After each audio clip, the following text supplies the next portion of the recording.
right, welcome everybody.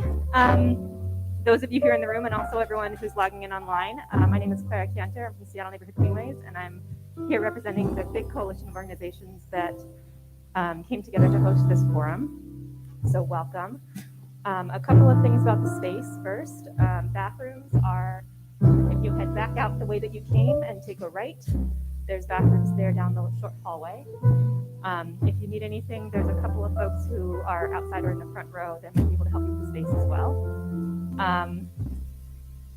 I want to give a huge thank you to all of our hosting organizations. There's a big long list I'm going to get through here. It's 350 Seattle, Ampersand Bike Club, Amalgamated Transit Union Local 587, Cascade Bicycle Club, the City of Seattle School Traffic Safety Committee, Disability Mobility Initiative, Disability Rights Washington, Duwamish Valley Safe Streets, National Federation of the Blind, Seattle Chapter, Puget Sound Sage, Seattle Subway, Seattle Neighborhood Greenways, Seattle Transit Riders Union, Transportation Choices Coalition, The Urbanist, Transportation for Washington, Teamsters 117, Washington Bikes, Washington Council of the Blind Advocacy Committee, and West Seattle Bike Connections. I also want to give a huge shout out to Sanatina Sanchez, who has been coordinating a vast majority of the forums that we're putting on this year, and also to Marwan Cameron, who's been doing our AV, and to Darlene Rodello and Signing Resources for our accessibility system.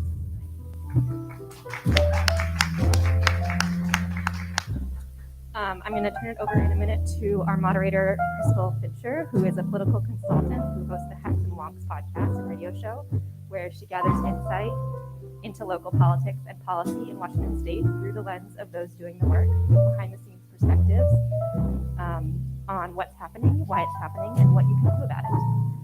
And before I do that, I just want to give a quick accessibility reminder to everyone on stage. Because we have folks logging in online and watching virtually through, and the transcript happening through CART, if you're able to say your name before you start speaking, that's really helpful. Thank you so much, everyone.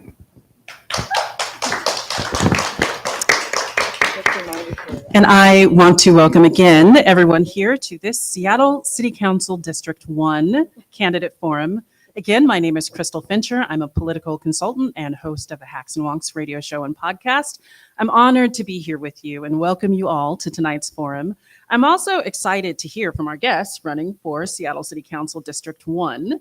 We're excited to be able to live stream this event. This features questions from the various organizations involved. A few reminders before we jump into the debate. I want to remind you all to vote. Ballots will be mailed to your mailbox starting Wednesday, July 12th. You can vote anytime until primary election day on Tuesday, August 1st. You can register to vote, update your registration, and see what will be on your ballot at votewa.gov. That's votewa.gov. I also want to remind you that if you had a previous felony conviction, your right to vote is now automatically restored after you serve your prison term, even while on community supervision. Go to freethevotewa.org for more details, and please help spread the word. So the candidates running for Seattle City Council District 1 with us tonight are Phil Tavel. Maren Costa is also running. However, she unfortunately was not able to be with us tonight because of an illness. So we have her representative, Kyler, with us this evening. Then we have Stephen Brown. Then we have Preston on the other side, Preston Anderson, as well as Jean Eneli-Kratian. Welcome all. So tonight's debate will begin with candidate introductions. Each candidate will have 1 minute to introduce themselves and tell us their top priority. After introductions, we'll enter a lightning round of yes/no questions, which candidates will answer silently by raising their yes and no sheets to give their answer. The lightning round questions will be broad to reflect the broad coalition that's doing this, and will focus on transit mobility, but also include others. After introductions, after the yes and no questions, we will enter the open answer portion of the debate. Each candidate will have 60 seconds to answer each question. Times will be indicated by our wonderful volunteers in the front row holding a sign up. When a candidate has 30 seconds remaining, volunteers will hold up the 30-second sign. When there's 15 seconds remaining, there will be a pink 15-second sign. And when a candidate's time's up, you will hear the time's up bell ring. at which time you need to be wrapped up and we're going to move on. Please respect your fellow candidates and this audience by staying within your allotted time. Each candidate also has one 60-second rebuttal card to use during this debate. They can raise this card at any time during the open answer period and get 60 seconds to address anything they want, whether it's giving a further explanation of an issue or response, responding to something said by an opponent, or elaborating on lightning round questions. Now we'll turn to the candidates, who will each have 1 minute to introduce themselves, starting with Seattle City Council District 1 candidate Phil Tavel. Thank you very much, Crystal. Thank you all for coming here today, and all of you who are zooming in and viewing remotely. Again, my name is Phil Tavel. My pronouns are he and him, and I am here because I really think Seattle could do a lot better on a lot of things. I think we need a council member that is going to put public service ahead of politics. I was a high school physics teacher, worked for the National Science Foundation. I was a public defender for 15 years, and I'm currently an administrative law judge, and I've spent most of the last 20 years in public service. I do believe that we've reached a place where we need someone who understands that a lot of the basics of what you're supposed to do is actually about mobility. It's about fixing potholes and making sure the buses run on time and things like that. But my number one issue actually is making sure that we fix the sidewalk network here through District 1. There is a real issue with people being able to get around everywhere. It ties in with the same road issue, but that is my top mobility issue. Thank you. Now we're going to Kyler with the Marin Costa campaign. Hi, everyone. Unfortunately, Marin is out sick, so you're stuck with me today. My name is Kyler Paris. I'm Marin's campaign manager and a recent graduate in urban studies from Pitzer College. I'm an avid reader of The Urbanist, a transit writer, and I've worked on a few Seattle campaigns because I'm passionate about creating equitable and livable cities. Marin Costa is too. I support Marin because she risked her entire career to rally coworkers, stand with warehouse workers, and tell Jeff Bezos that Amazon needed to commit to the climate and to warehouse safety. She won, then got fired illegally. She's a badass. Marin believes in helping people get out of their cars and build wonderful neighborhoods with 4 floors and a corner store. District 1 needs safer pedestrian connections, more frequent bus service that does more than get us to and from downtown, upzoned, walkable, safe, affordable neighborhoods. District 1 deserves evidence-based improvements, not fear-mongering. Thank you. Now we head to Stephen Brown. I am Stephen Brown. Happy to be here. Thank you all for coming. I am a 34-year Seattle resident, father of 2, and a serial entrepreneur. I'm presently the founder and operator of Eltana Bagels, and we sell bagels all over the city, including all through West Seattle. I'm not just an entrepreneur and a business operator, though. I am a creator of businesses. I'm not a buy low, sell high kind of entrepreneur. I invent social experiences that really impact their lives. And as a business operator, I am a very progressive, innovative business operator. We do things to enrich our employees' lives, enrich our customers' lives, and enrich the community's lives that are both innovative and profound. So thank you for coming out, and look forward to talking to you more. Thank you. Now we go to Preston Anderson. Hello, everyone. I'm Preston Anderson, and I'm happy to be running here in this district, District 1. As I've gone out to a lot of constituents throughout District 1, I've had conversations about their top priorities, and among the top priorities are safety, the addictions crises, and homelessness. And I'm a clinical social worker. I've been doing it for the last 12 years. I've worked in addictions treatment, worked in trauma care, I've worked in inpatient psychiatric settings. So all those things that are impacting the city right now in the context of homelessness and the behavioral health crises and the addictions crises, it's all within my wheelhouse. When I have conversations with folks in District 1, it definitely resonates with them. And in the context of transportation issues, I've been pretty vocal and consistent throughout my campaign about improving access for people that have mobility limitations. The population that I work with, a lot of aged individuals, people that use wheelchairs, use walkers. So one of the priorities I have on City Council would be to improve access for people with mobility challenges. Thanks. Thank you. Now we go to Jean Yanelli Creation. Thank you, Crystal. Thank you, everyone, for being here and for making this happen. I was raised in a funeral home in Cleveland, Ohio. I'm the youngest of 5 children, and my grandparents and parents taught us loving kindness to people in crisis. That is where I learned compassion, and also I became a sociologist. I moved to Seattle in 2006 with great intentionality. I had lived everywhere in America, and I decided that this was the place for better work opportunity, to make more money, and to raise my young family.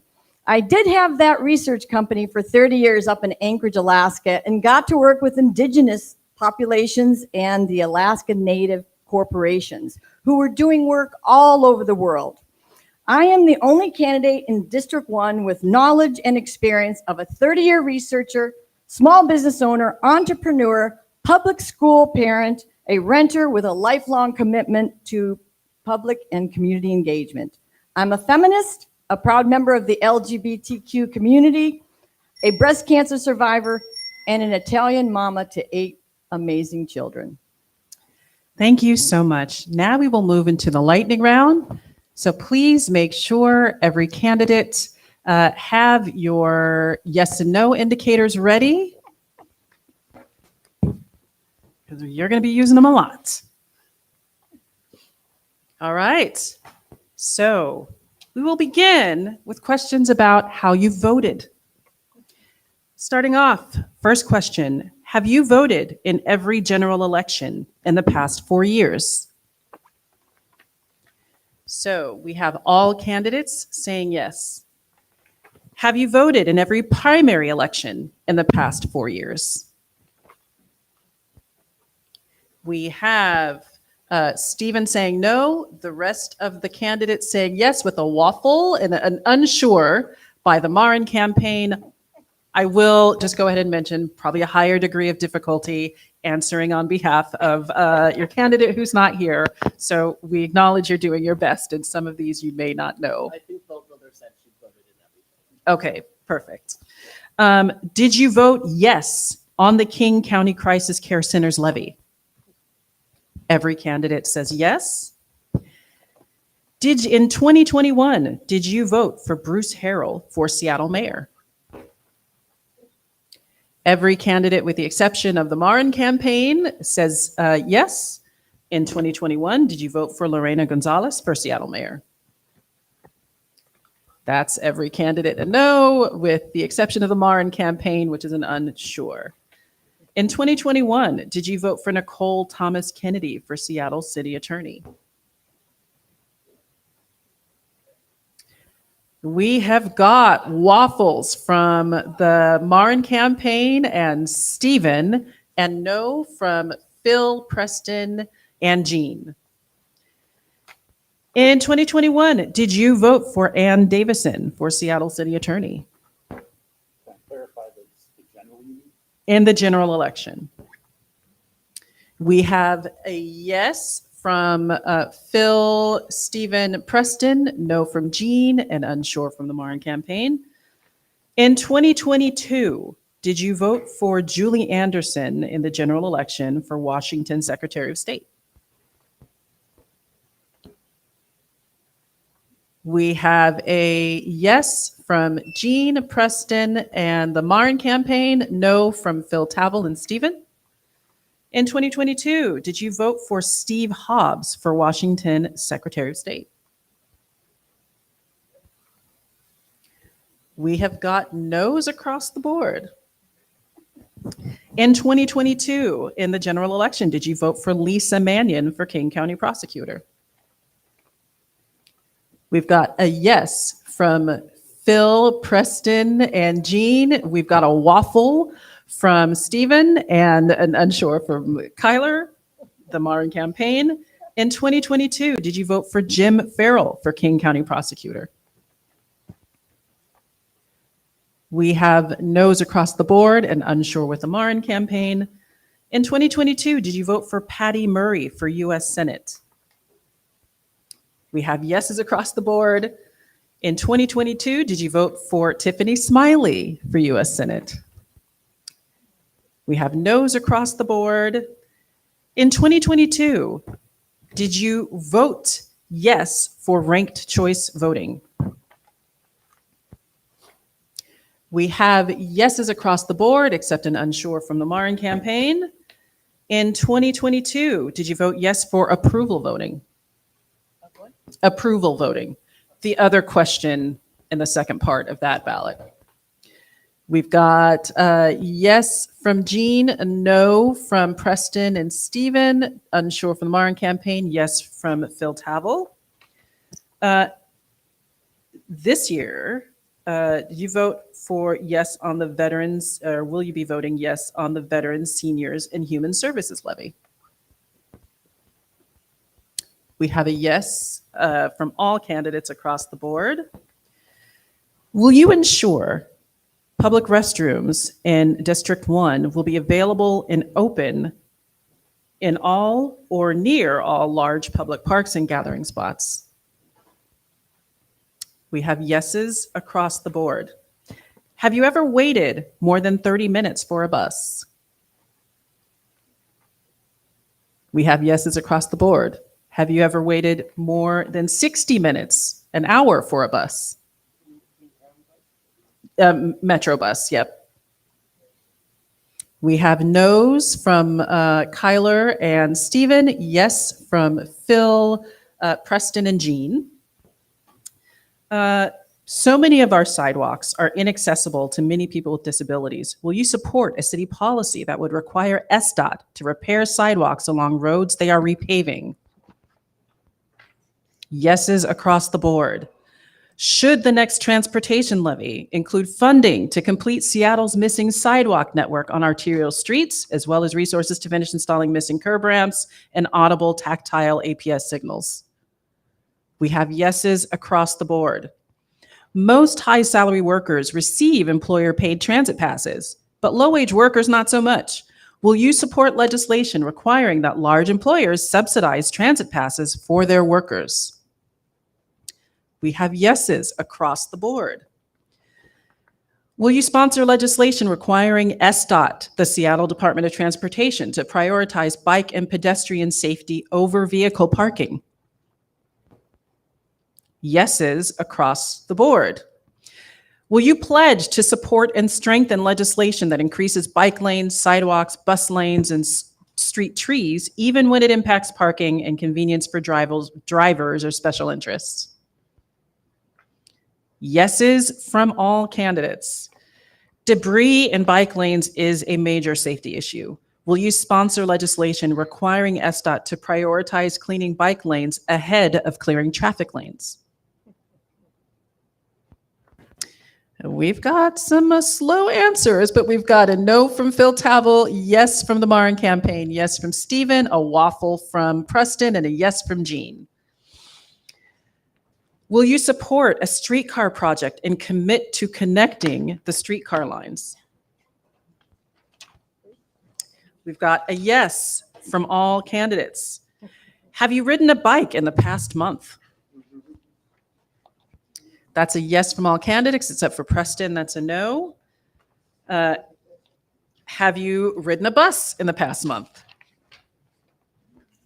That's a no from Phil Tavel and Jean, yes from Kyler, the Marin campaign, Stephen, and Preston. Have you ever put your bike on a bus or train? We've got yeses from all candidates. Should Pike Place Market allow non-commercial delivery traffic? Should Pike Place Market allow non-commercial delivery car traffic? Basically stop cars from being in. That's a Pike Place. no from all candidates except for Preston. Did you have a clarification, Preston? I need a clarification. So for the vendors that go into Pike Place Market to drop off their goods. That would be the commercial traffic. That's excluded from this question. Non-commercial traffic. From using that street. Just people. driving People, there. non-vendors, non-commercial traffic. It's a no from everyone. Should we accelerate the elimination of the ability to turn right on red lights to improve pedestrian safety?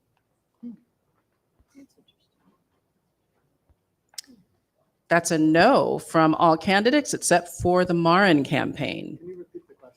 Should we accelerate the elimination of the ability to turn right on red lights to improve pedestrian safety. Seattle recently passed legislation saying that new installations and upgrades will have right turns on red prohibited without the turn signal. So should we accelerate that?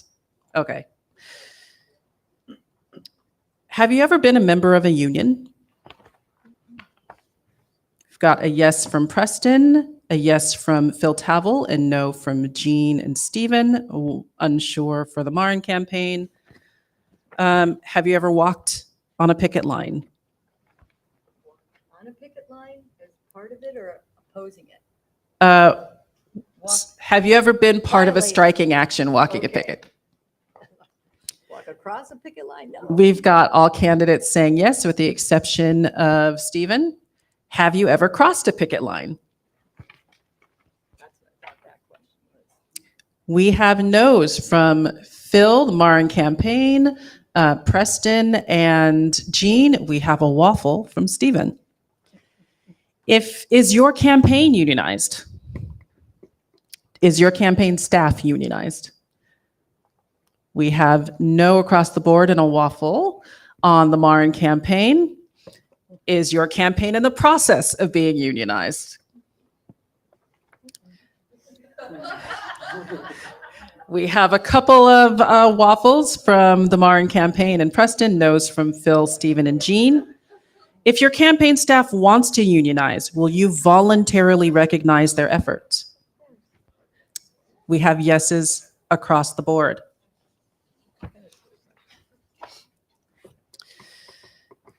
Should traffic enforcement be done by sworn police? We've got a no from Phil, unsure from Marin Costa, no from Stephen, yes from Preston, and a no from Jean. Should traffic enforcement be moved outside of SPD? We've got a no from Phil Tavel, yes from the Marin campaign and Stephen, no from Preston, and a yes from Jean. California Avenue and the Alaska Junction is already pedestrianized every Sunday for the farmers market. Would you support a movement to close the street to cars more often? We have yeses from all candidates. Do you support banning right turns on red at red lights citywide? What was the question? I'm sorry. Do you support banning right turns on red light signals citywide? We've got a no from Phil, Stephen, Preston, and Jean, and a yes from the Marin campaign. Councilmember Tammy Morales successfully passed a 2023 budget item to add protective barriers to all bike lanes in District 2. Will you sponsor a budget amendment to do the same for District 1? We've got yeses from all candidates except for a waffle from Phil Tavel. Do you support HB 1110, which is now law in Washington and allows 4 to 6 plexes citywide? We've got a yes from all candidates. Do you support going even further beyond 6 plexes citywide? We've got a yes from Stephen, waffles from the rest of the candidates. Study it. Will you vote to end single-family zoning to address housing affordability? We've got a no from Phil Tavel, a yes from the remainder of the candidates.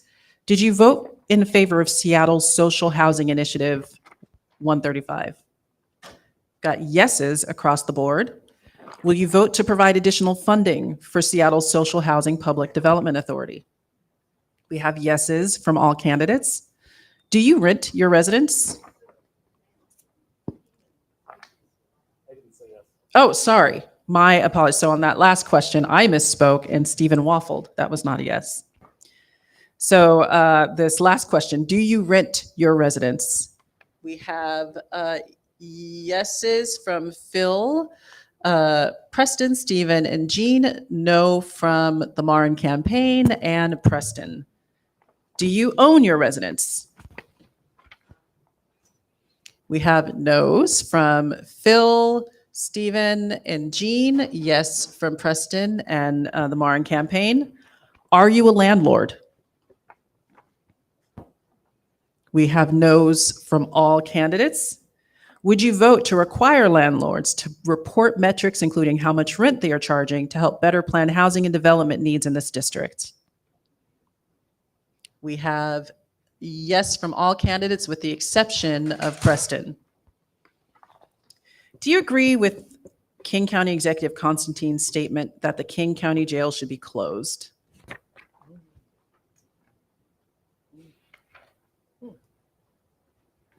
We have no from Phil Tavel, Stephen, and Preston, an unsure Waffle from the Marin campaign, and a yes from Jean.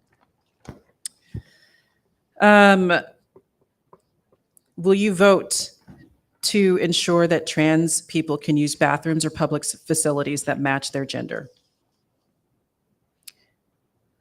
We have yeses from all candidates. Do you agree with the City of Seattle's decision to implement the Jumpstart tax? We have yeses from all candidates. Will you vote to lower or divert the Jumpstart tax in any way? We have no across the board. Do large corporations in Seattle pay their fair share of taxes? We have no's across the board. Do small businesses pay their fair share of taxes? We have a yes from Jean, Preston, Stephen, and waffles from Marin and Phil Tavel. In order to address staffing shortages throughout the city and county, should we offer public employees like bus drivers signing and retention bonuses like police officers and sheriff's deputies get? We have yeses across the board. Are you happy with Seattle's newly built waterfront? We have no from Phil, Marin campaign, yes from Stephen, and no from Preston and Jean. Do you agree with Amazon's return to work mandate? We have no from Phil and Jean, no also from the Marin Costa campaign, and yes from Preston and Stephen. Do you believe more return to work mandates are necessary to boost Seattle's economy? We have no from Phil Tavel, Marin campaign, and Jean, yes from Stephen and Preston. And that is the close of our lightning round. Thank you, candidates. I suppose I will give you the option right now before we move into the open answer question. Does anyone want to use their one card to explain any of your answers or waffles? All right, we will leave it there. Now we will start the open answers section of the forum. We will start with candidate Phil Tavel and go straight down for this one. Just a reminder, you'll get a 60-second, you have 60 seconds to answer. There will be a 30-second notification, a 15-second notification, and then your ding will signify that you're done. First question, Seattle is very far from meeting its climate goals, and over 60% of the city's emissions come from transportation. Current climate plans will only lead to incremental and insufficient progress. What will you do to change this? Phil? So this is Phil Tavel answering. I think in general, we need to work with some of the experts that we've got in this region to figure out how we can move those things a lot faster.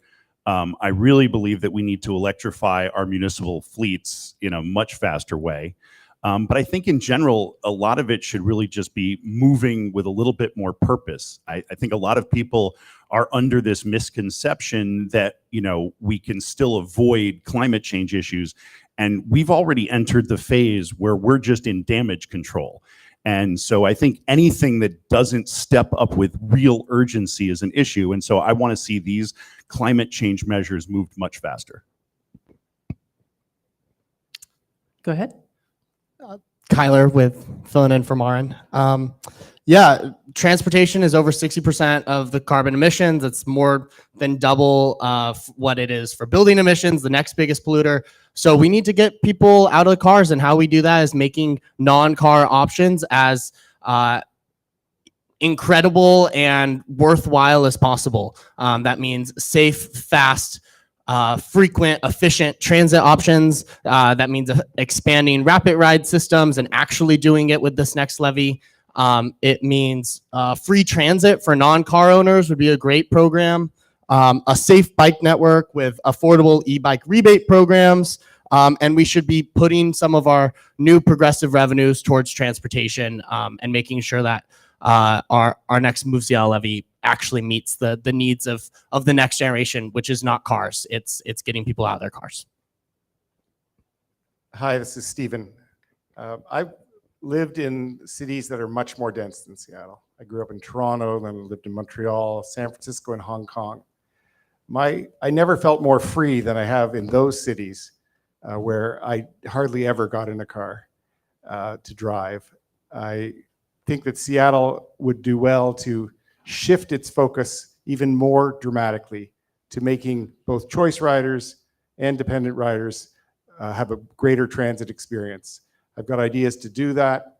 I think in a district like District 1, we have to make it so when you're going east to west, when you're going over those hills, that any transportation, personal transportation method you're going to use on the other side of the hill needs to be easily accommodated on the bus.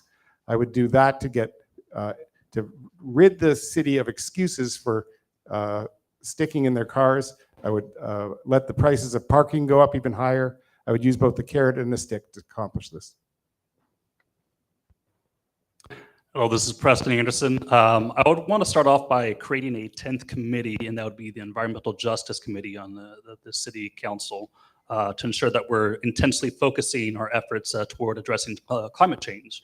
Further, I'd like to make sure that we're electrifying the entire city fleet of vehicles and then also incentivizing industry in South of downtown, part of District 1, so that the port area where all the freight traffic occurs still to incentivize the freight trucks that go in and out of the port to make sure they're electrified. There are plenty of other ways to ensure that other industries in the area are moving toward greener technology. I would also want to make sure that public transit is built out more efficiently and effectively. It's pretty frustrating that we're at where we're at in 2023 with kind of a patchwork system of public transportation. So I definitely want to build that out to include the light rail and then also smaller electrical shuttles that go deeper into our neighborhoods, making it more accessible for people. Yes, I think climate change should be top of mind with regard to our transportation needs. We need to get people out of cars and we need to get into electrified vehicles. We need a better experience for buses. We need to be able to put more bikes on them. We need them electrified as well.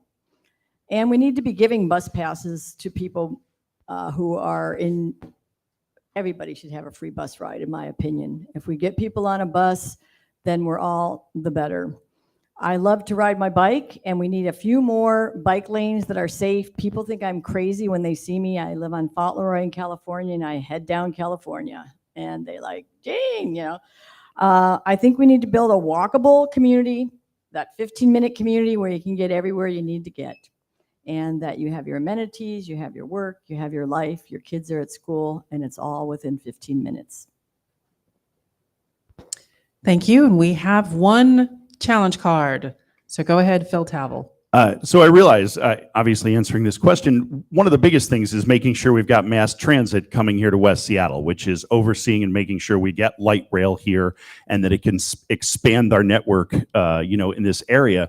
And that's also got to go hand in hand with making the bus experience better overall, which is cleaner and safer, but also just more better coverage overall. I know I've talked to a lot of people who've talked about the fact that you can go from core area to core area within the city pretty easily, but the hard part is getting everywhere. And, we also have a lot of issues with people that have mobility issues, not able to use the buses. This goes back to what I said about the sidewalks. But again, if we're looking at ways to lower carbon emissions and be greener, mass transportation and better bus system are the two things that are going to make the biggest difference for us. Thank you. Now we're going to move on to the second question, and we're going to start with the Marin Costa campaign and then go down, come around. Our current transportation system makes equity, safety, health, and climate change worse, and defenders of the status quo are well entrenched. Can you describe a time in your experience when you took on defenders of the status quo to improve equity, public health, safety, or the environment? Answers related to transportation are preferred, but we're more interested in a time where you exhibited courage on a controversial issue, regardless of the subject matter. Yeah, this is Kyler again for Marin's campaign. Marin kind of got her start in organizing just a few years ago when she was a senior Amazon employee and was increasingly fed up with the lack of any climate commitment from the world's largest corporation. She had been in board meetings and big meetings with Jeff Bezos and won, and she knew that she could do it again. And so she rallied coworkers, co-founded Amazon Employees for Climate Justice, led a historic tech walkout, and they ended up getting more than $10 million in commitments. As soon as she was organizing alongside warehouse workers for better conditions, she got fired. So she was doing this all at serious personal risk at an over 20-year career. And to me, that's a really significant thing for a person to do. And now looking towards, transportation and housing and how climate can be impacted on a really local level. When George Floyd was murdered in Minneapolis, Altana found itself right in the middle of the protests. And on the second day, all of our neighbors basically had shut down, and we had made the choice to stay open. We only had a trickle of customers, of course, but we fed the protesters for free. We incentivized our customers by giving them a free dozen for every $50 they donated to social justice causes. We didn't board up so that we sent the message that the community is still here with you. Did we experience some disruption? Yes. Did we experience some vandalism? A little bit. But that was a perfect cost for us to pay. We were happy to pay as part of our contribution to the social justice advancements. So, our employees were all there with us. Our owners were all there with us, and we're glad we did it. This is Preston Anderson. So directly out of the Army, when I got my 4-year degree, began working at the Downtown Emergency Service Center. And at the time, it was still in the embryonic stages of getting unionized. So I helped with that effort. But further, I was only making $12.70 an hour and I ultimately had to get a second job. So with the union, SEIU 1199, went down to Olympia to fight for higher wages for frontline workers that were working in the homeless programs. But the thing that I'm most proud of is that I turned down a wage increase here at working in addictions treatment down the Joint Base Lewis McChord, and chose to travel 3,000 miles across the country to move to South Carolina to take up an addictions treatment position there and work on voter suppression issues. And I was able to partner with a group or organization called the South Carolina Progressive Network, and we were able to work against gerrymandering and voter suppression issues. Jean? One of the proudest studies I was involved in involved Alaska Native communities in very rural areas. The National Science Foundation came up and asked me to conduct studies with elders, with community members, with people that were in the business community, and with children. And the startling facts of that study are still looked at today. You could actually go and put up the National Science Foundation Global Warming Study by Creation Research Group, and you will see our work with those communities. What we revealed in those explanations by elders first was that the communities and the environment was dramatically changing based on what was happening with the climate, the warming of the climate. What they told us was that what you are experiencing in your communities will be exaggerated in the future. So if you have rain, you will have more rain. If you have snow, you will have more snow. If you are in hot climates, you will have increasingly hotter climates. Phil? Can you actually repeat the question? Sure. Can you describe a time in your experience when you took on defenders of the status quo to improve equity, public health, safety, or the environment? So when I was working at the National Science Foundation, they were actually looking to change. So there were basically 3 levels of people that worked at the National Science Foundation within the funds granting division. There was the administrative staff, there were the science education analysts, and then there were the program directors. And they tried to put forth a program that would say that anybody in the administrative staff level was no longer going to get any public transportation subsidies or any of their housing subsidies if in fact they were being sent somewhere farther away from their job. And so I actually got all of the science education analysts to come together to stand with the administrative staff and say that we didn't think it was fair for, especially at that point, the lowest income members of the staff to have more pressure put on them. And so we were actually able to change that around, and they dropped the program. Thank you. Now we'll move on to the next question. We'll start with Stephen on this one. District 1 has expanded to include Georgetown and Soto, which is the most dangerous neighborhood in the city for traffic violence. 3 people have been killed in Soto this year alone. 7 people were killed last year and 7 in 2021. What do you plan to do to end traffic deaths in Soto? Hi, this is Stephen. The separation of alternative vehicles and cars in the Soto area is terrible. The people are crossing streets, all through the block because the blocks are so long. I would do more to slow down the traffic, perhaps with speed slowing devices like bumps, more signage, better lighting. It is a very dangerous neighborhood. That might be a neighborhood where no right turns on red would make a great deal of sense. Got it. Preston?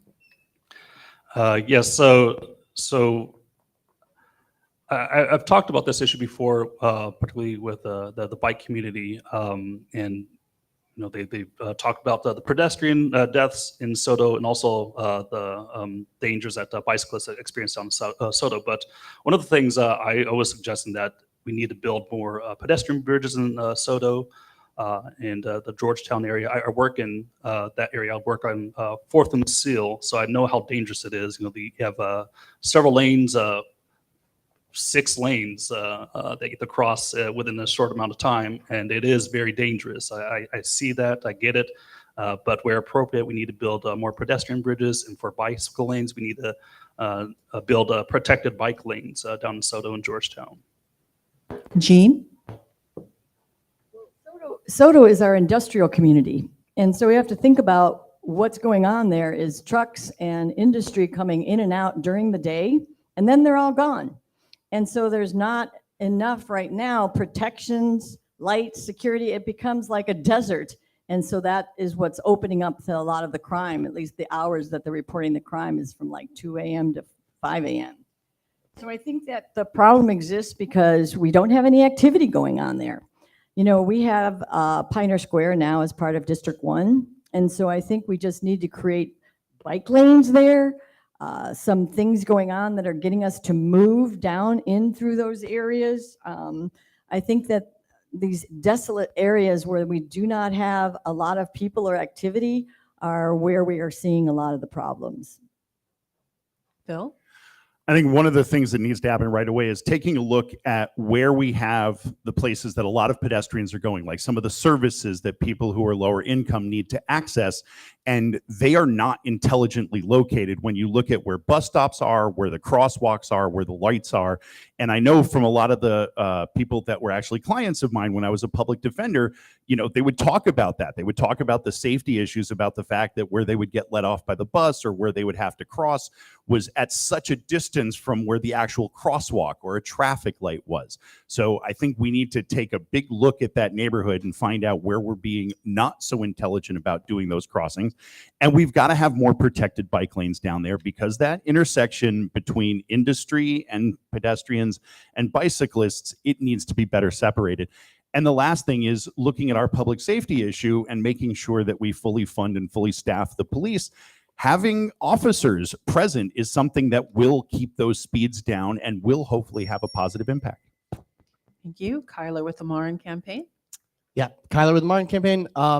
Yeah, when you look at SDOT's high injury network, they identify a series of problem spots in Soto, Georgetown, and South Park, centered around the First Avenue Bridge and to the north through the long blocks in Soto. It's largely mid-block collisions and non-signalized collisions. We need to put up some red lights. We need to make people actually stop. We need to put in some more mid-block crossing walks. A lot of the people hanging around Soto and probably feeling the brunt edge of how dangerous it is to be a pedestrian are really low income, unhoused people. We need to provide more services that are away from dangerous spots like this. And commuters also, bike lanes to get from downtown to the south end are desperately needed. I know Tammy Morales is already working on this, and the next District 1 representative will have to take on that mantle for the Soto area. And finally, Georgetown, South Park, people just trying to get from their homes to grocery stores. We need to make that safer across the bridge. Stephen? You did. So now we will start with Preston. And this next question is, for the 2024 Move Seattle Renewal Levy, how will you balance the pressure to prioritize bridge repair, maintenance, and freight while also ensuring robust investment in transit, bike pedestrian, and bike and pedestrian safety? Yeah, I'm anticipating the next Move levy to include more funding than what it was at its previous inception. But bridge repair, bridge replacement, that is a high priority of mine. We can't push it out any further.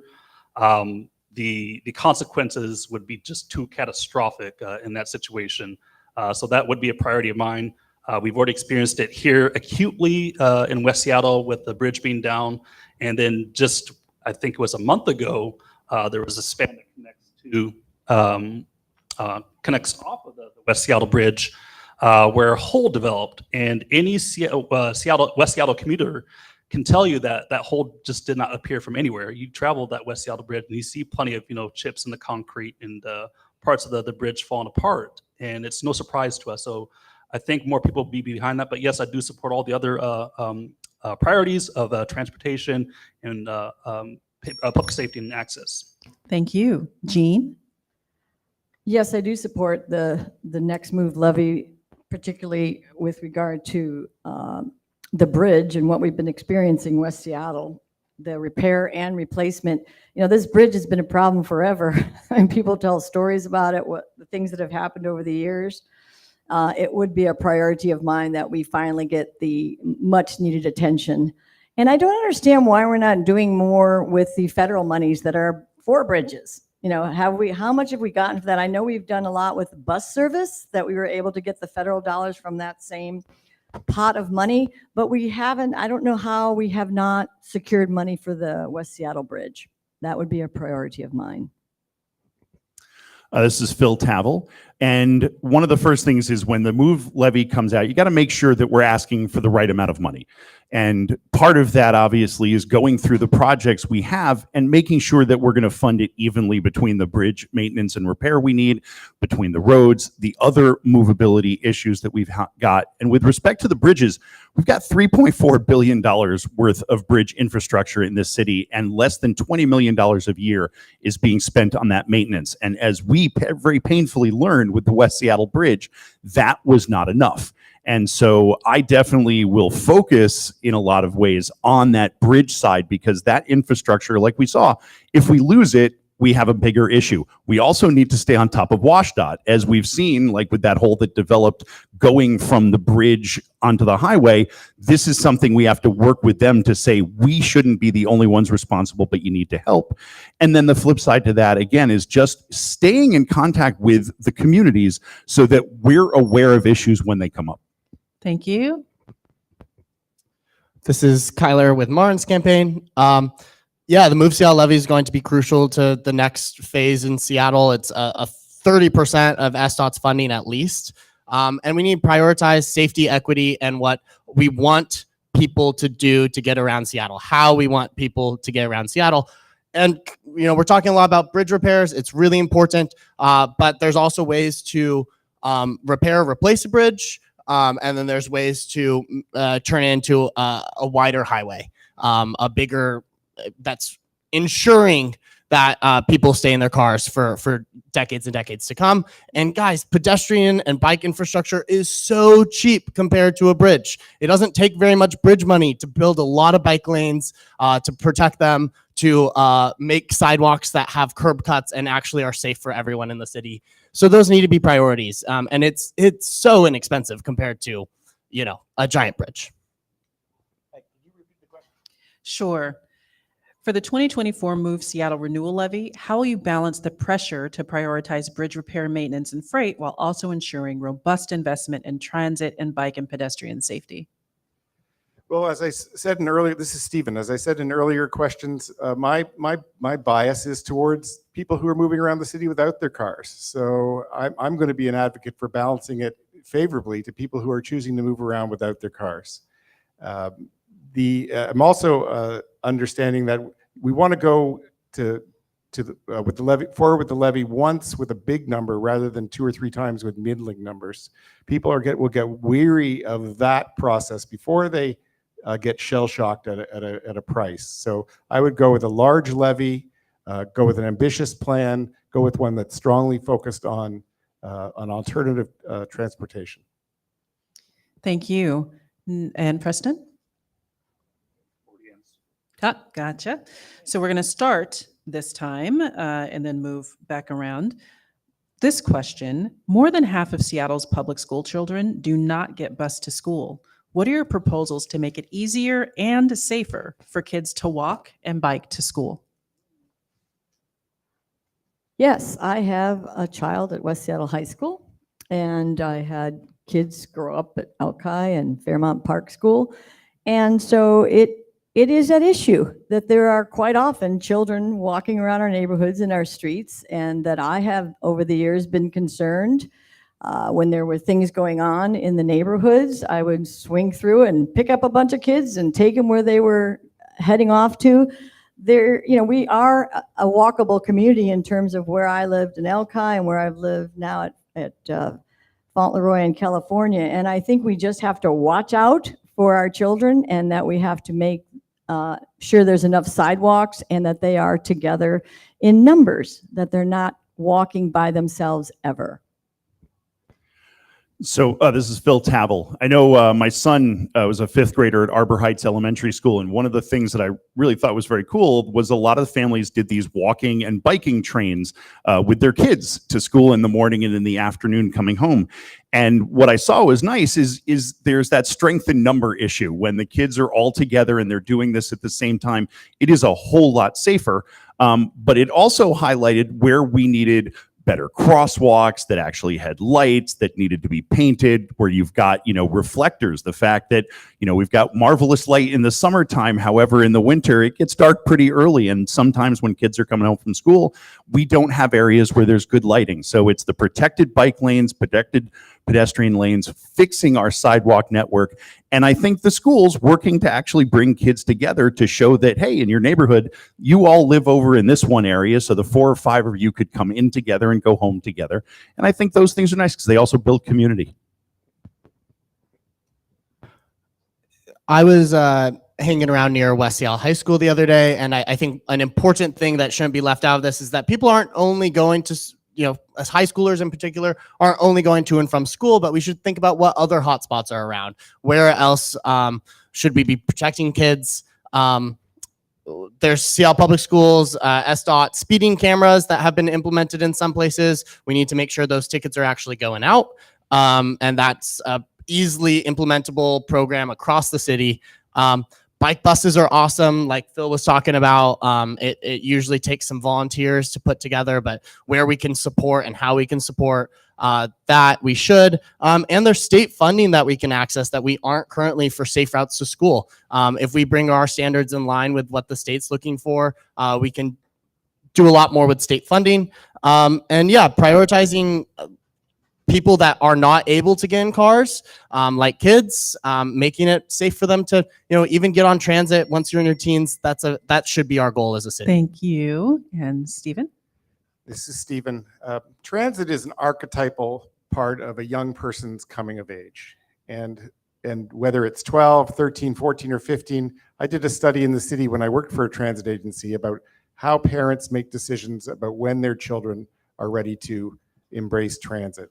And I just think that we could do a lot more to have them say yes to transit at an earlier age. We could do more with safe spaces at the bus stops, brightly lit bus stops. We could do more with education. We could do more with modeling the use of buses. I have a disabled son, and he had bus training where somebody came to our house and showed him how to ride a bus and actually followed him a street away, watching him in his process of learning. That's suitable for him, but for groups of young people, it could be part of the school curriculum, how you move around the city without your parents picking you up. Preston? Yes, so I'm a board member of the Chief Self PTSA, and among the things that we've discussed is increasing mental health programming at the schools. And my background is in behavioral health, and I'm a bit advocate for not only mindfulness, but also physical exercise. I tell my clients the benefits of physical exercise all the time, especially, I work with people with significant psychiatric disorders. And I can tell you about, exercise will release, neurogenesis, and we could talk, a little bit about that. But what I want to focus on is, having kids develop an appreciation for physical activity, walking, biking, and then making sure that we're having protected bike lanes for kids to use, and also the lights that allow easy access and conveyance of bikes for children. Jean? I was stuck. Got it. All right, so we're starting here. Police officers write an average of just 11 tickets each day during traffic stops across Seattle. Automated enforcement cameras issue 50 times as many traffic tickets, and Seattle plans to double its number of speed cameras this year. How can that expansion be done equitably? So this is Phil Tavel. One of the way that's done equitably is making sure you actually place them evenly across the city. We are aware of the income levels in different neighborhoods, where we know about what neighborhoods are communities of color and which are not. And I think, when you're doing something like cameras for red lights or for speeding cameras, there's no reason why that shouldn't just be in the trouble spots, in the places that have the most issues. Get to those areas first, and don't let any special interests jump in and tell you where they should go. This is Kyler for the Martin campaign. We need a data-driven approach. We need to take into account where high wealth areas are and make sure that they're getting just as many speeding cameras. It's an interesting question for equity framing, I think, because if a lot of the drivers are going to be in marginalized communities, so are the people that we're trying to protect with these cameras. So it's important that we keep priorities in both places. Data-driven, look for patterns of disproportionate impact. And if we are getting disproportionate impact on fines and fees, but not actually protecting people, then we need to reevaluate the worth of the program. But definitely support expansion of speeding cameras. We just need to make sure that the process is transparent, community informed. They're going to know best. The people in the area are going to know best where the most dangerous spots are. And I can assure you that in wealthier neighborhoods on straightaways, people are still driving the cars way too fast. Hi, this is Stephen. Of course, the schools need to be tightly monitored and well camered so that there's almost zero tolerance for people going over the speed limit during times of school activity. I think that the cameras need to be placed equitably around the city so that areas that are troublesome are areas that are monitored.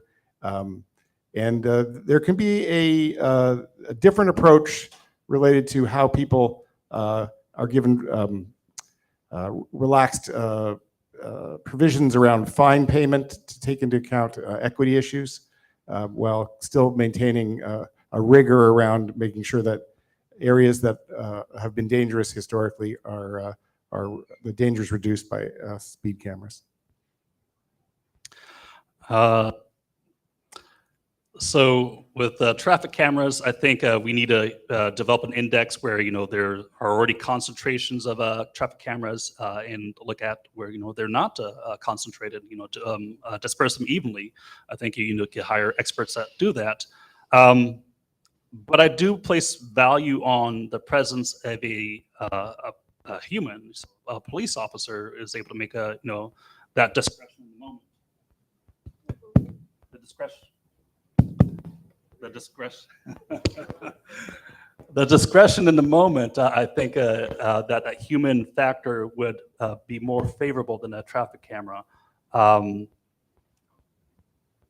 think with traffic cameras and any kind of monitoring systems, I get a little, I don't look at them too favorably with, surveillance with traffic cameras and any kind of surveillance type of systems.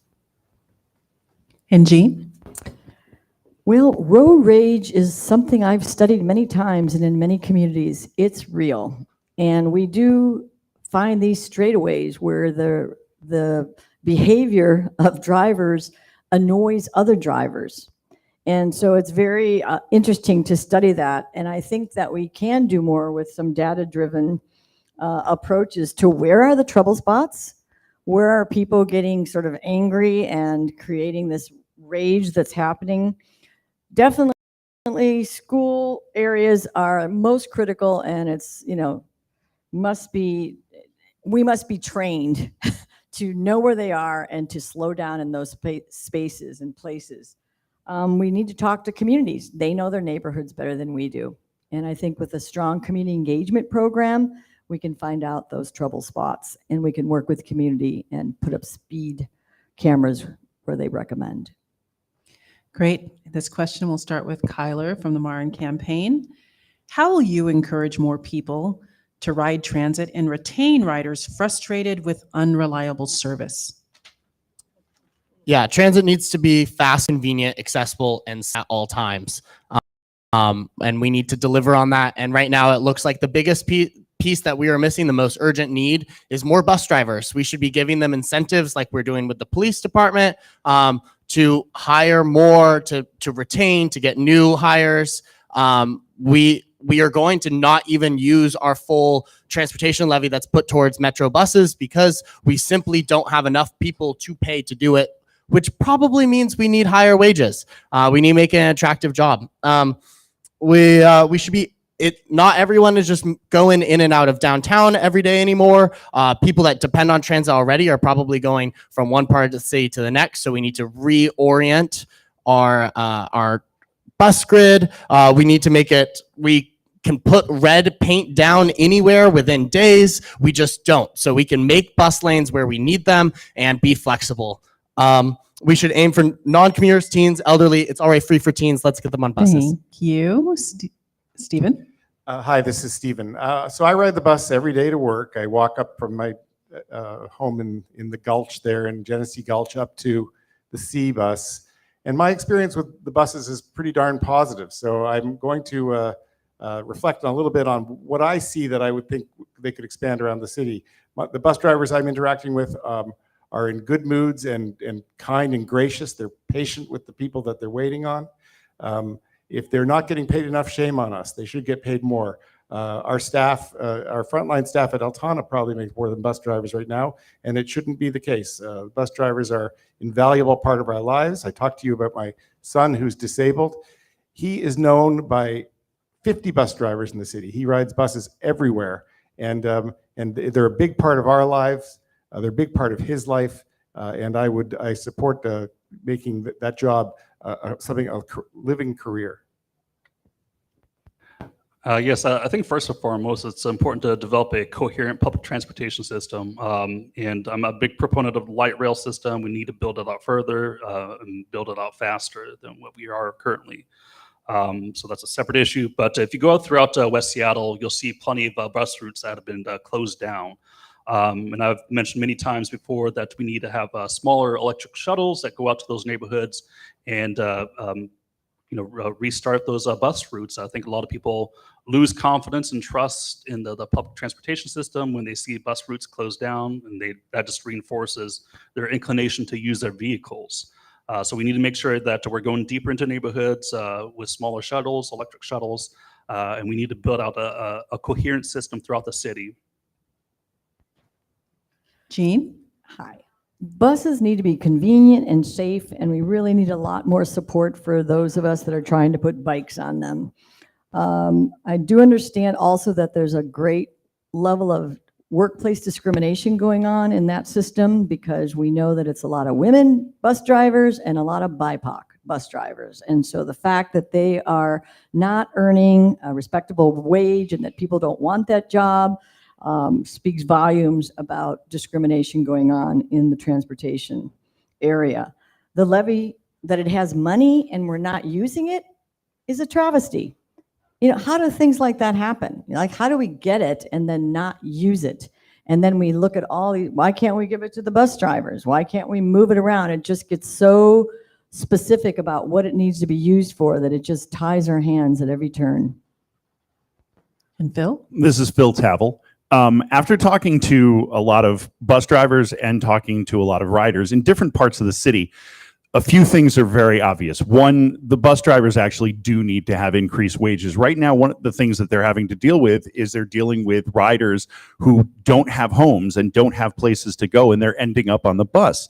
And they're having to deal with situations that have co-occurring issues with mental health issues and substance abuse issues. So I think dealing with our greater homelessness issue and getting services to those people is good. And as I stated before, we need a bus system that is actually efficient from every part of the city to every other part of the city. And I think we focus way too much on certain core areas. And then also the other part of that is the sidewalk network again, that when you put up a new bus stop that makes it look good and inviting, but you can't get 2 blocks away from it, you're not serving all of the people, especially anybody with a mobility issue. So it's about safety, more bus drivers, better routes, and making sure that people understand we've done that.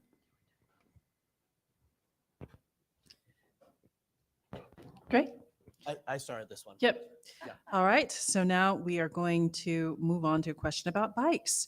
Biking is an efficient, affordable, and climate-friendly way to get around, but Seattle's bike mode share rate has remained stuck at 3 to 4% for several years. Why do you think that is, and what will you do to increase bike ridership if elected?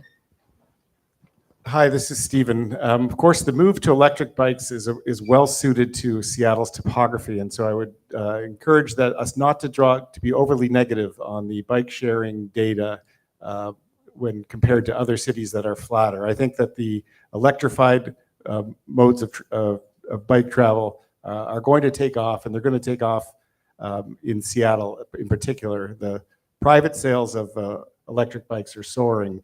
Those companies are doing very well.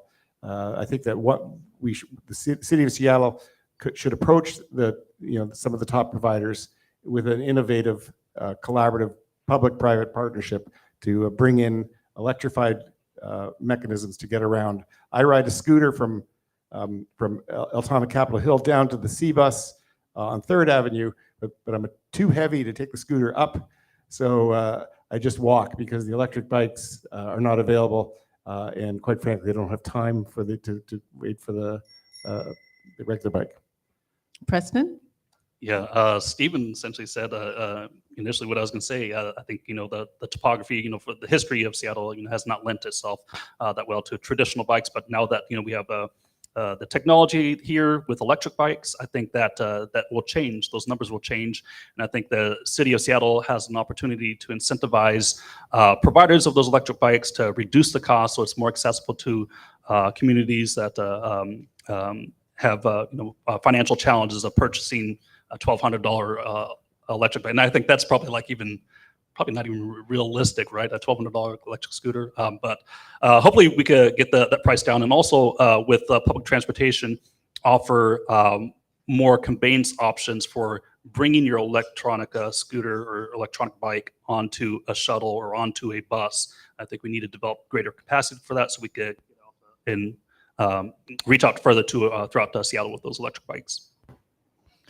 Lots of friends and family were using their electric bikes or getting electric bikes during pandemic. So I really saw a great rise of all of us that were living in West Seattle. But I also, with the bikes that are being placed now around town, like especially down by Elcott, I've heard from a lot of residents that are complaining about where they're putting them. Like, is there any kind of community engagement or conversation about where they put like 15 Lime bikes that are scooters or whatever? Like, you're like putting them in front of people's homes. They're putting them where people have views, you know, of the water, and there's like bikes in their view. I mean, people are complaining about where they're putting the free bikes or the paid bikes. I never use those, so I don't know much about them, but they're just all of a sudden plopped in our community. I think there needs to be some community engagement about when they get placed in a neighborhood and where. Could you repeat the question again? Sure. Biking is an efficient, affordable, and climate-friendly way to get around, but Seattle bike mode share rate has remained stuck at 3 to 4% for several years. Why do you think that is, and what will you do to increase bike ridership if elected? So one of the things is I think we lose sight of the fact that this is an incredibly hilly city, and for much of the year, it's also a very cold, wet city. And what that means, I think we should be smarter about where we are trying to get people to ride more bikes and making it safer. For example, several years ago, they were talking about taking away half of the parking on Morgan, going up from California to 35th to put in a protected bike lane.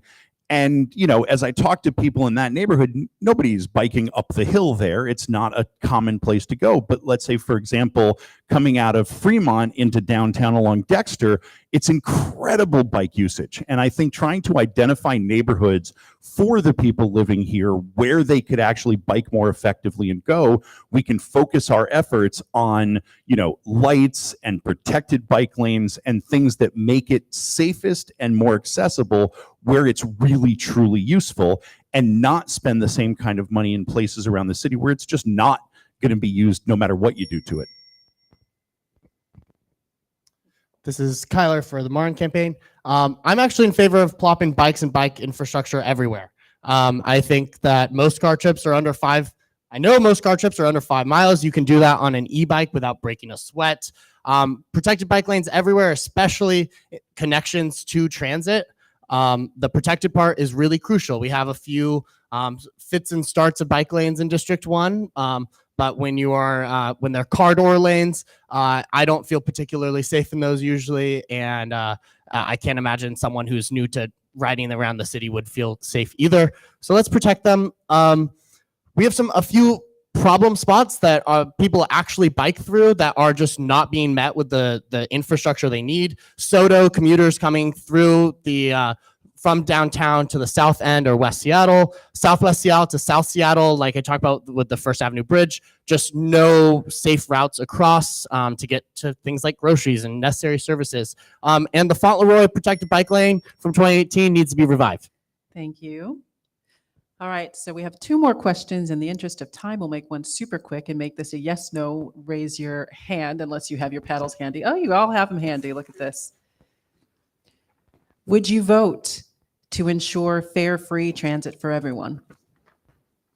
That's a yes from Phil, Preston, and Jean, a no from Stephen, and a yes from Kyler with the Martin campaign. All right, final question. How will you ensure that the SDOT budget proportionally funds safe, pleasant routes for the 40% of Seattle residents who are not drivers and currently get 4% of the budget? Will you collect damage restitution from drivers who destroy property or injury? What's your approach? And we're starting with Preston.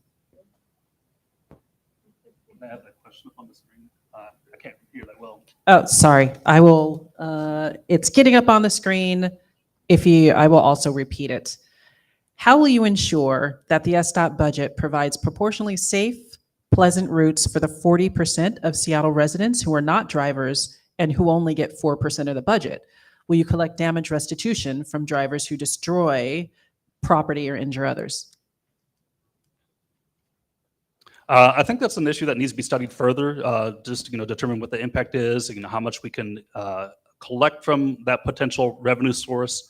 But I'm definitely in favor of developing more equitable distribution of the transportation funds for 40% of the Seattle residents. I think it's unfair if they're using public transportation and they're not getting a return for what they put into the system. Jean?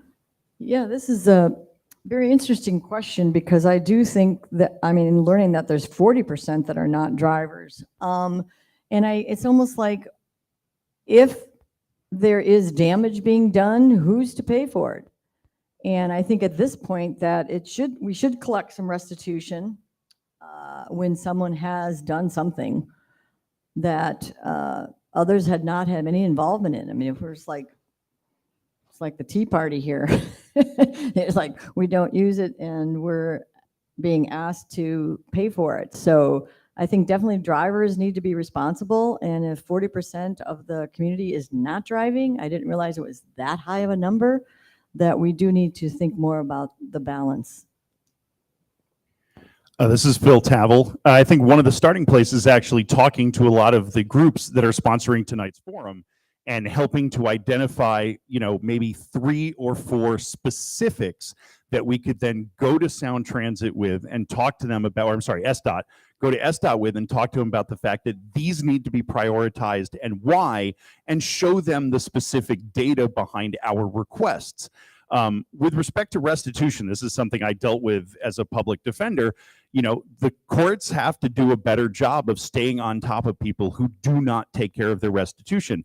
It's one of those things that kind of falls by the wayside, that it's not actively pursued. And I totally believe that people who have damage and within a settlement, they have to pay restitution back to the city. We need to be on top of them. And that's going to be letters, and it's going to be enforcement. It's going to be making sure that if they can't pay the cash, they can do community service. But whatever it is, we can do more to ensure that the people who have done damage actually pay for it. Kyler for the Martin campaign. Yeah, I think restitution's definitely an interesting idea. I think we need to make sure that we're implementing this in a really conscious, equitable way. Our fines and fee systems in the criminal punishment system overwhelmingly impact Black and brown people that are really low income. So we should consider all options like that. But I really think, when I'm in downtown Seattle, I'm seeing full bus stops, and I've driven through the absolutely empty Highway 99 tunnel. We subsidize cars for billions of dollars. We do not do the same for bus riders, for pedestrians, for bikers. Like I said earlier, bike and pedestrian infrastructure is so cheap. That's probably part of why it's only 4%, but it should be a lot higher because we do not yet have a network that is safe and reliable for everyone in the city to get around without a car. Hi, this is Stephen. 4% for 40%, that's just crazy. I mean, the streets are not for cars, the streets are for people. SDOT is there to serve people. And I would call for a more equitable balance between people who choose not to use their cars or people who don't have cars. I would, as I said earlier, my bias is to lean into providing, to making Seattle a great city to live without a car.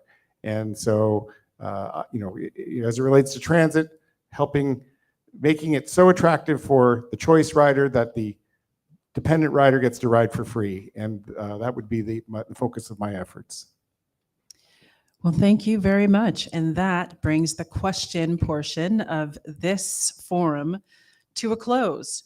I want to thank the candidates Phil Tavel, Kyler Paris with the Marin Costa campaign, Stephen Brown, Preston Anderson, and Jean Yaneli-Kratian. Thank you so much all for your answers and for sharing with the voters tonight. Very important to sit in front of voters and make sure that they understand who you are and help them make their decision. I want to thank the audience, both here and online, so much for tuning in and for sending questions, doing all of that. A very special thank you to all of the volunteers and coordinators this evening and to the sponsoring organizations. Thank you so much. Timing is not easy. Getting this all set up and coordinated is not easy. And so a lot of work went into this and appreciate it. I also want to remind you again about the City of Seattle's Democracy Voucher Program. The City of Seattle will provide each resident over 18 and who is a U.S. citizen, a U.S. national, or lawful permanent resident, aka green card holder, with $100 in democracy vouchers $10 that you can donate to a candidate or candidates of your choice as long as they're participating in the program. Finally, I want to remind everyone again to vote. Ballots will be mailed to your mailbox starting Wednesday, July 12th. You can register to vote, update your registration, and see what will be on your ballot at myvote.wa.gov. I also want to remind you that if you've had a previous felony conviction, your right to vote is now automatically restored after you serve your prison term, even while on community supervision. Go to freethevotewa.org. That's freethevotewa.org for more details. Thank you so much for attending and tuning in. Have a wonderful evening. Thank you.